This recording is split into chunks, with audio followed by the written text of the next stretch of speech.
नमस्कार प्रेक्षकांनो. ठरलं तर मग ह्या मालिकेच्या पुढील प्रोमोमध्ये सायली आणि अर्जुन डेटवर जायला निघतात.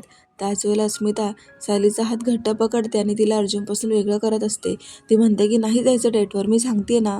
आता कल्पना त्या सगळ्यांचा प्रकार पाहून लगेचच अस्मिताला गप्प करत अर्जुनला म्हणतात की अर्जुन, तू कोणाचे ऐकू नकोस. तुला तुझ्या बायकोला कुठे ते डेटवर ना, हां घेऊन जा.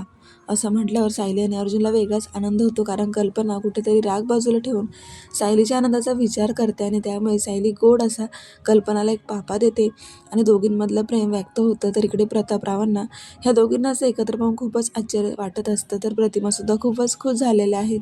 तर पुढे आता अचानक अश्विन येतो आणि तो आलेला पाहून सर्वजण त्याला विचारू लागतात. तर तो असं म्हणतो की मला पुन्हा इथून जायचे, पण असं रिकामं नाही तर डबा घेऊन. त्याच वेळेला सायलीला असं वाटतं की अश्विन मधूनच भेटायला चालले असतील. तेव्हा सायली त्यांना विचारते की तुम्ही कोणासाठी डबा घेऊन जाताय? तर अश्विन म्हणतो की प्रियाला ॲडमिट केलंय, मला तिच्यासाठी जेवण घेऊन जायचे. आता सायलीला राग येतो. ती म्हणते की माफ करा अश्विन भाऊजी, पण मी तुम्हाला डबा नाही देऊ शकत, कारण खाल्लेल्या मिठाला न जागणाऱ्या लोकांना सुभेदारांच्या घरामध्ये डबा देण्याचा प्रश्नच येत नाही.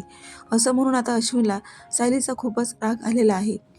प्रेक्षकांनो, अश्विन आता सायलीला कशा प्रकारे उत्तर देणार आणि घरचे याच्यावरती काय निर्णय घेणार हे पाहणं खूप रंजक ठरणार आहे.